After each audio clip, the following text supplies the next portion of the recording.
mugamba mutya abali ku channel yaffe eyitibwa Kyayiti YouTube channel yaffe kyembasaba mugende mu maaso n'ogyegattako. Olunaku lwaleero waliwo eyambuuzizza ku vidiyo gye nataddeyo olunaku lw'eggulo.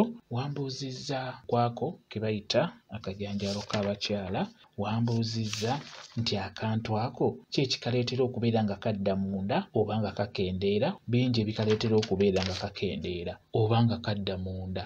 Kansooke nkubuulire kino, akantu ako eky'amazima kasaanidde okubeera kungulu nga bwe nabannyonnyodde eggulo nti akantu ako y'ensibuko y'obwagazi bw'omukyala. Omukyala yenna akantu ako bwe kabeera nga kali kungulu bulungi nga kayimiridde bulungi, kiba kizibu obutanyumirwa, kiba kizibu obutatuuka ku ntikko. Kikulu nnyo kabeere nga kali kungulu bulungi. Kwegamba omusajja ono waba akuyingira abeere nga akakoonako, kikuleetera okufuna obwagazi wamu n'okunyumirwa. Kakati ambuuzizza tiki ekikaleetera okubeera nga kadda munda.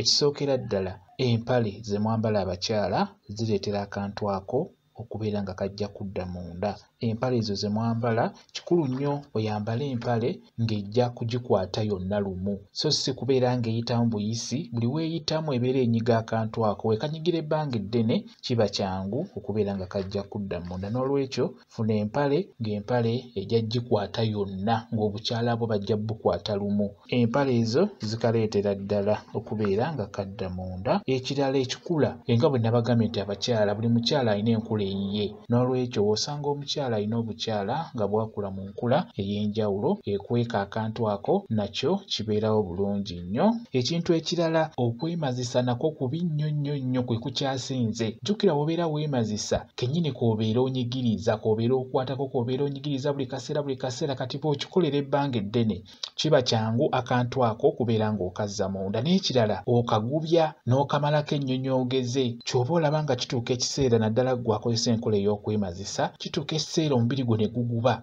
ng'omusajja ne waakuyingira tomuwulira, ng'omusajja asobola okubeera ng'akuliko naye nga byakukola tebikunyumira, tobiwulira, kabeera kadda munda. Ng'omusajja ono buli wabeera akuyingira abeera takakoonako. N'olwekyo okwemazisa kubi nnyo. Bye bimu ebikyankalana ku mubiri gwo, ebyonooneka ku mubiri gwo ng'obadde okozesa enkola eyo ey'okwemazisa.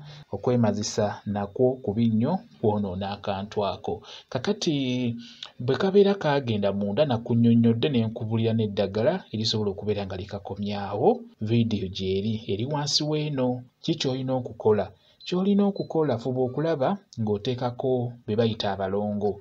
Abalongo abo bayambako kwaka akantu, buli w'osika abalongo nako kasembera kavaayo munda ne kadda kungulu. Abalongo bano kikulu nnyo okubeera ng'obateekako, kwegamba nabo bayambako akantu ako oba akajanjaalo ako okubeera nga kasembera kungulu. Bwe kityo bwe kiri kyenjagadde okubeera nga nkuddamu, naye ekizibu ekyo abakyala abasinga bakirina, nga akantu ako kali munda nga tekali kungulu wano kumpi. Naye ate n'osanga omukyala ng'akantu kaako kali kungulu nga kanene konna nga keesimbye. Era abakyala abo kiba kizibu okubula obwagazi abalina akantu ako nga keesimbye bulungi, ng'ogulabira ddala munene. Mugutegeera gwe njogera, lwakuba nze nguyisa akajanjalo naye mugutegeera. Osanga omukyala ng'akalina nga kanene oba nga munene nnyo, ate n'osanga oli nga katini ate omwala nga keekwese munda. N'olwekyo beera ng'ogezaako okusika abalongo abo, naddala gwe ng'olaba akantu ko keekwese nnyo munda, beera ng'obasika kajja kuba kasembera mukko. Bwe kityo bwe kiri. Kankuwe WhatsApp namba yange, osobola okumbuuza, nja kuba nnyongera okunnyonnyola ku nsonga eyo. WhatsApp namba yange eri 0778734 yeeyo WhatsApp namba yange. Mwebale kubeera ku channel yaffe eyitibwa Kyayiti YouTube channel yaffe. Kyembasaba mugende mu maaso n'ogyegattako, mubeere bulungi, mweraba.